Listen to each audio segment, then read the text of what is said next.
Bonjour Manouya, aujourd'hui je reçois Charlotte Girard qui vient nous parler de la fondation Marciano. Marciano. Ah oui, moi je dis à l'italienne Marciano. Voilà, c'est ça. Alors, c'est une fondation, une de plus, mais qui sert à quoi? Alors, c'est la fondation, donc c'est la fondation Tetia Twinei de Paul et Mariva Marciano. On est une antenne polynésienne. Il y a une fondation qui est aux États-Unis qui nous abrite. Voilà, c'est une grande fondation, c'est pas qu'une fondation territoriale, c'est l'antenne polynésienne et abritée par la fondation mère des États-Unis. Voilà. Donc on est régi par un conseil d'administration aux États-Unis et un conseil aussi ici. Donc l'objet principal de la fondation, c'est de développer des interventions pluridisciplinaires et multisectorielles afin d'accompagner des projets de prévention, d'éducation, de protection à l'égard de nos enfants, adolescents et femmes violentées. Oui, parce qu'il y en a quand même pas mal, malheureusement. Oui.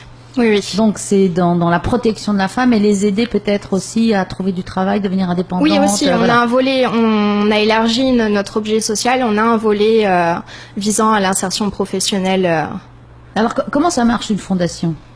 Comment ça marche une fondation? En fait, nous recensons les besoins afin de mettre en place des plans et des projets d'action. Donc vous travaillez en partenariat? Oui. Voilà, oui. Tu vas pas toute seule. Non, pas du tout. C'est vraiment la collaboration de tous.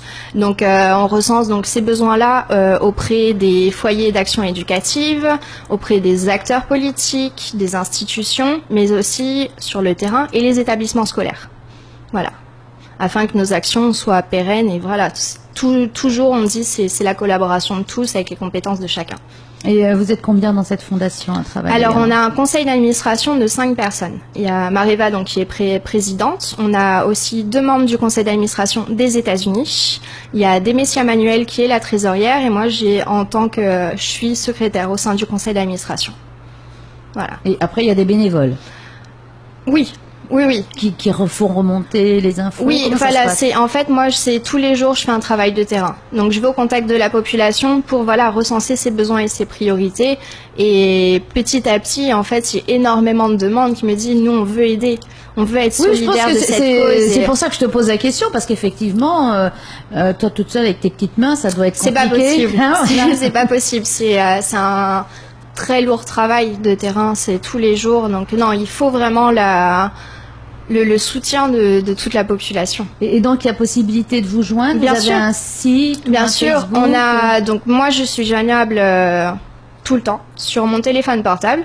C'est le 89 70 42 49 par SMS également. On recommence parce que le 89 70 42 49. Également par SMS parce que bien sûr il y a certaines familles qui n'ont pas de crédit, donc ils peuvent m'envoyer un SMS et moi je les rappelle, il n'y a aucun souci, ou via notre page Facebook. Oui, en message privé. Voilà, c'est ça. Oui, il n'y a rien qui puisse se mettre sur votre mur. Rien du tout. Voilà, c'est vraiment tout ce qui est publié sur. Tout ce qui est, voilà, c'est aussi le secret ou le mystère qui doit être sauvegardé. Bien sûr. On peut pas se permettre de toute façon, voilà, on est lié par un secret professionnel. Toutes les personnes qui nous appellent pour témoigner, nous faire part de leur histoire. Tout est gardé par le secret professionnel. Rien ne sera divulgué et voilà. Et est-ce qu'on peut, si on remarque qu'il y a des enfants qui sont battus, des femmes violentées, est-ce qu'on peut écrire soi-même? C'est pas un acte de délation? Non, au contraire. C'est vraiment un acte, c'est de protéger. Donc les personnes sont obligées de donner leur nom et vous allez... Pas obligées. Non, ils sont pas obligés de nous donner nos noms de façon anonyme. Après, nous, on va faire en sorte pour les aiguiller. Voilà, quelle est la démarche à suivre, même en tant que victime. Non, mais je veux dire, s'il y a un voisin qui remarque des choses à côté de chez lui ou de chez elle. La première mesure qu'on leur conseille, c'est d'appeler la gendarmerie. Oui. Voilà, nous on vient en soutien pour des projets, des plans d'action. d'action. Vous avez les gendarmes aussi avec vous? Oui, c'est vraiment toutes les autorités judiciaires, administratives. On a vraiment, c'est la collaboration de tous. Mais moi, je conseille à ces personnes qui sont témoins de ces violences, que ça soit physique, sexuelle ou morale, il faut appeler les autorités. Il y a une très bonne pub qui passe en ce moment aussi. On voit une fille qui se fait agresser dans le bus. Il y a des personnes qui réagissent, elle est sauvée, et puis en fait dans la vraie vie, personne n'a réagi, elle a été violée, voilà. Ouais.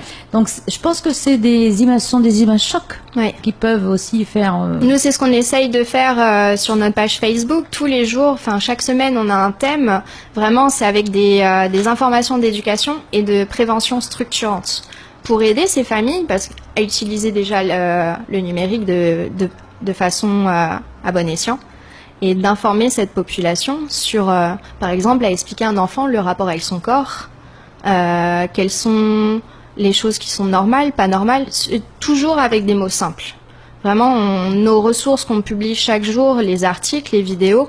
Oui, voilà, c'est pas ici que vous décidez d'écrire ça, c'est que ça a été validé. Oui, oui, oui. Voilà, par des médecins, des psychiatres, des oui, psychologues. Oui, oui. Il n'y a voilà. rien du tout qui est fait par notre propre imagination. C'est vraiment ce qui est relayé. Voilà, c'est très scientifique. Voilà, c'est ce qu'il faut préciser. Ouais. Hein, c'est. Non, et puis c'est donner de la ressource à nos parents.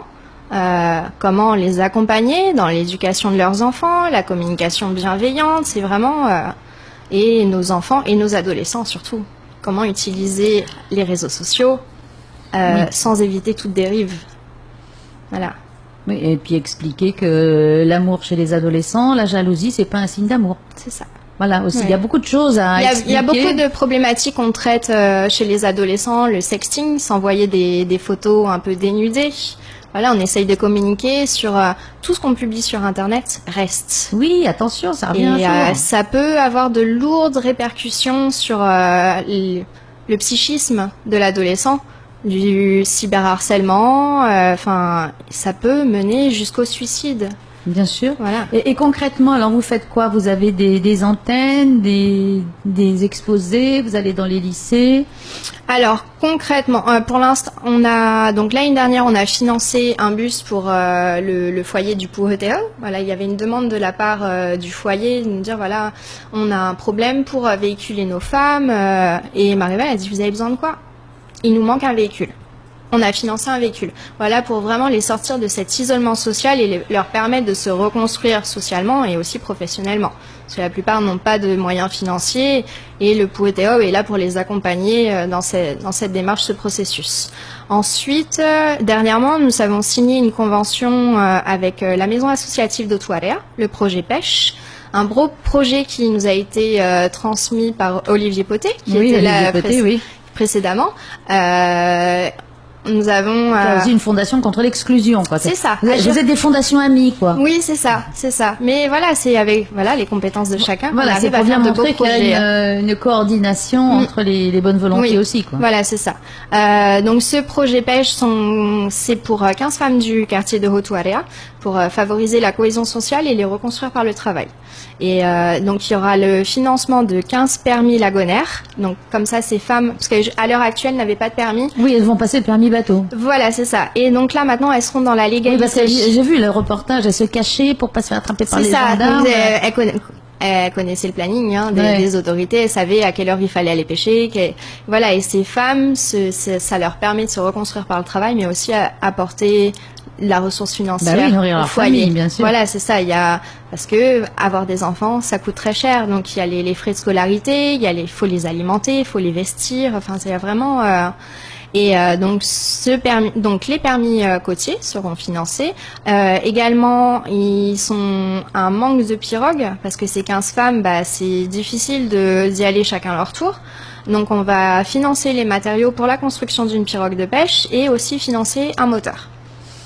Donc voilà, c'est du concret. Oui. Voilà. Nous, la fondation, on ne donne jamais d'argent. On ne donne pas, on soumet un projet. C'est vraiment le truc, si tu veux aider un ami, ne lui donne pas du poisson, apprends-lui à pêcher. Confucius, c'est ça. Là, vous êtes dedans, oui, bien. Non, c'est vraiment, notre vision, c'est ça. C'est vraiment, on nous soumet un projet, on l'étudie et on préfère aller voir directement les partenaires, les entreprises qui ont été sollicitées pour ces projets. Donc là, en l'occurrence, pour le projet pêche, c'est JL Tahiti Lagon, il y a Nautisport et Faa Matériaux. Le financement sera directement donné par chèque, de main à la main, à l'entreprise sollicitée. Bien. Mais alors, en conclusion, qu'est-ce que tu dirais pour parler de la fondation? On a un gros projet qui va commencer lundi. Un programme de bienveillance qui sera pour une trentaine de femmes victimes de violences pour les aider à aller de l'avant. Voilà. Et bien comprendre que ce projet, ce n'est pas pour faire des femmes rebelles, au contraire, c'est pour les reconstruire. C'est voilà, comment s'insérer socialement quand on a une estime de soi au plus bas. Et on va travailler sur toutes ces clés de la bienveillance pour les aider. Voilà. Et là, vous les avez déjà contactés? Sélectionnés. Il nous reste, voilà, si les auditrices nous entendent, elles peuvent me contacter sur mon numéro personnel, enfin le numéro de la fondation ou la page Facebook, et en fonction des profils de chacune, moi je les intégrerai au programme. Voilà, parce qu'on veut vraiment aider ces victimes. Eh bien, c'est un beau message d'espoir. Voilà, merci Charlotte. De rien, avec plaisir.